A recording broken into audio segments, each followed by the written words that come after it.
সে এক অভাবনীয়, অলৌকিক, অবাস্তব, স্বপ্নের মতো। দেখলাম তুমি ধীরে ধীরে অগ্নিকুণ্ডের দিকে এগিয়ে যাচ্ছ। তারপর অগ্নিকুণ্ডের মধ্যে প্রবেশ করলে আমরা চোখ সরিয়ে নিলাম। তারপর তাকিয়ে দেখি তুমি অগ্নিকুণ্ডের মধ্যে প্রবেশ করেছো। দাউ দাউ করে আগুন জ্বলছে, আর আগুনের লেলিহান শিখা তোমার শরীরটা নিয়ে নৃত্য করছে। কি প্রলয়ঙ্করী সে নৃত্য! আমরা আবার চোখ সরিয়ে নিলাম, সহ্য করতে পারছিলাম না। তাকিয়ে দেখলাম তুমি কি প্রশান্ত ভাবে দাঁড়িয়ে আছো। আগুনের লেলিহান শিখা তোমায় ঘিরে নৃত্য করছে, অথচ তোমার গায়ে এতটুকু আঁচ লাগেনি।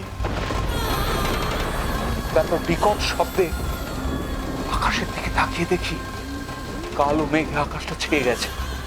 মেঘ গর্জন হচ্ছে, বাজ পড়ছে, মাঝে মাঝে বিদ্যুৎ ঝলসে ঝলসে উঠছে। মুহূর্তে উধাও হয়ে গেল দিনের আলো। আমরা যেন গভীর রাতে প্রবেশ করলাম। তারপর শুরু হলো মুষলধারে বৃষ্টি, অঝরে বৃষ্টি। বৃষ্টিতে অগ্নিকুণ্ডের আগুন নিভে গেছে। বৃষ্টি চলেছে, এক টানা বয়ে চলেছে মুষলধারে বৃষ্টি। তারপর মনে হলো সেই মুষলধারে বৃষ্টিকে আড়াল করতে এক বিকট বিরাট সাপ তার শত সহস্র ফনা তুলে তোমার মাথায় ছাতা হয়ে তোমাকে আড়াল করছে। সাপ? তার হাজার ফনা ছাতা তুললো আমার মাথায়? এই কি বলছেন ঠাকুর? আমি তো কিচ্ছু টের পাইনি।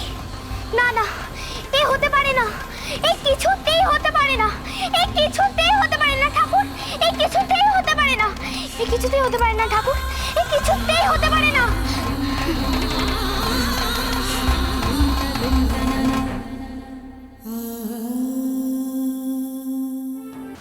আহা, অমন করে টানছিস কেন বউ? কি বলবি এখানে বল না। এতখানি বয়স হলো তোমার, এখনো কোনো কাণ্ডজ্ঞান হলো না তোমার? শোনো কথা মেয়ের, হ্যাঁ? এই সেদিন যে একরত্তি মেয়েকে ঘরের বউ করে আনলুম, সে এখন আমাকে কাণ্ডজ্ঞান শেখাচ্ছে। আর কোনো উপায় রাখলে না মা? জেনে শুনে এক অনাচিষ্টি কাণ্ড ঘটালে। কি হয়েছে সেটা বলবি তো। বেউলা ঘরে একা একা সময় ঠাকুরের সাথে কথা কইছে। কি এমন ভিনদেশি পরপুরুষের সঙ্গে কথা ওর? হ্যাঁ, গোপন কথা কি শুনি? এবার যদি এই নিয়ে কেউ কিছু বলে? কেউ কিচ্ছু বলবে না রে, কেউ কিচ্ছু বলবে না। আমার নাতনিকে নিয়ে আর কোনো কালে কোনো কথা উঠবে না। হ্যাঁ,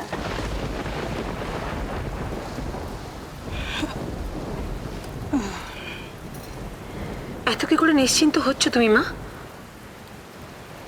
হলো অপবাদ তো আর পাঁচটা সাদা সিধে মেয়েকে দেয়।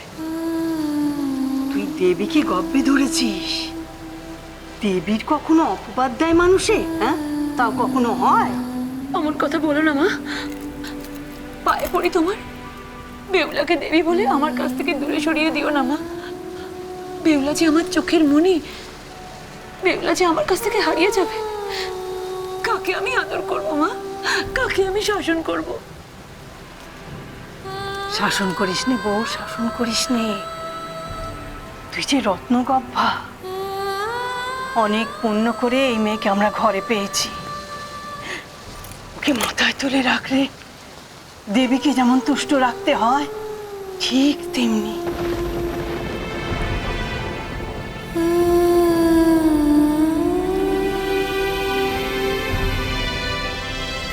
না না ঠাকুর, আমি দেবী হতে চাই নে, আমি দেবী হতে চাই নে ঠাকুর, আমি দেবী হতে চাই নে। কি বলছো তুমি বেহুলা?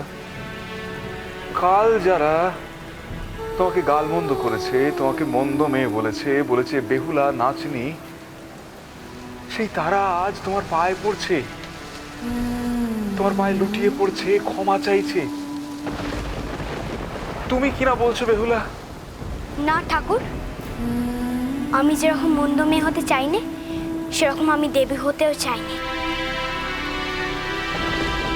আমি যে গাঁয়ের 5টা মেয়ে মতন হতে চাই, ওদের মতন দল বেঁধে দিঘির জলে সাঁতার কাটতে চাই, গাজনে মেলায় যেতে চাই, কালবৈশাখীর সময় আমি যে আম তুলতে চাই ঠাকুর, আমি যে বাঘবন্দি খেলা খেলতে চাই। কিন্তু বেহুলা,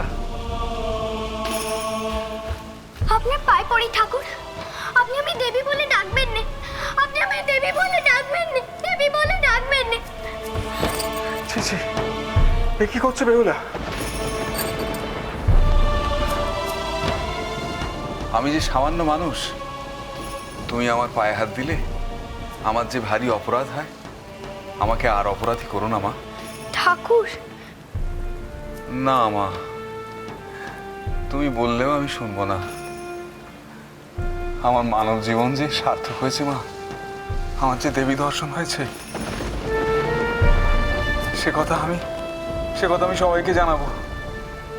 আর আমার রাজপুত্র যে রাজকন্যাকে উদ্ধার করবার জন্য আমাকে পাঠিয়েছিল, সে যে অধীর আগ্রহে অপেক্ষা করছে সেই কথা শুনবার জন্যে, বিচার সবার কি ফলাফল হলো জানবার জন্যে আমাকে যেতে হবে মা, আমাকে জানাতে হবে।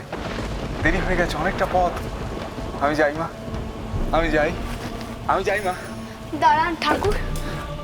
আজ বাধা দিও না মা, আজ আমাকে যেতে দাও। আমাকে তাকে গিয়ে সবটা বলতেই হবে মাগো। তোমার মধ্যে কি আছে তুমি নিজে হয়তো জানো না, কিন্তু গ্রাম সত্য সবাই আর জেনেছে, আমি জেনেছি। আমার রাজপুত্রকেও জানাতে হবে। তার কাছে আমার ঋণের যে শেষ নেই গো। সে তোমাকে উদ্ধার করতে আমাকে বিচারের সভা বসাতে বলেছিল বলেই না আমি এমন দৃশ্য দেখে আমার দুচক্ষু সার্থক করতে পারলাম। মা, সে যদি আমাকে এখানে না পাঠাতো, পারলে আমার হয়ে তার কাছে একটিবার ক্ষমা চেয়ে নেবেন ঠাকুর।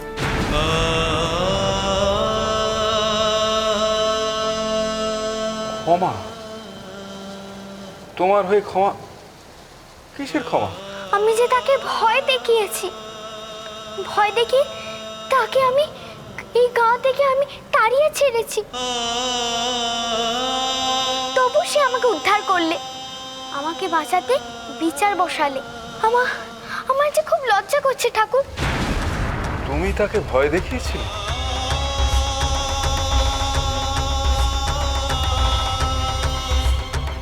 পুরুষ সেজে ইয়া বড় গোপ ধরে তুমি ভয় দেখিয়েছিলে? আপনি জানেন? তুমি লক্ষিন্দরকে বলেছিলে তার মেয়ে মানুষের ছায়া মারানো হয়ে গেছে? বলো, তুমি বলেছিলে? আমি আর কখনো এমন করবো না ঠাকুর, আমি আর কখনো এমন করবো না। আমার বড্ড অন্যায় হয়ে গেছে ঠাকুর, আমার বড্ড অন্যায় হয়ে গেছে। তাকে বলবেন আমি কাম করছি, আমি হাত জোড় করে ক্ষমা চাইছি, সে যেন আমাকে মাফ করে দেয়। হে ভোলা মহেশ্বর, হে ভোলা মহেশ্বর, এ তোমার কেমন লীলা, কেমন লীলা ভোলা মহেশ্বর, এ তোমার কি খেলা? তুমি বেহুলা আর লক্ষিন্দরকে কোন অদৃশ্য জালে জড়াতে চাইছো? কোন অদৃশ্য জাল?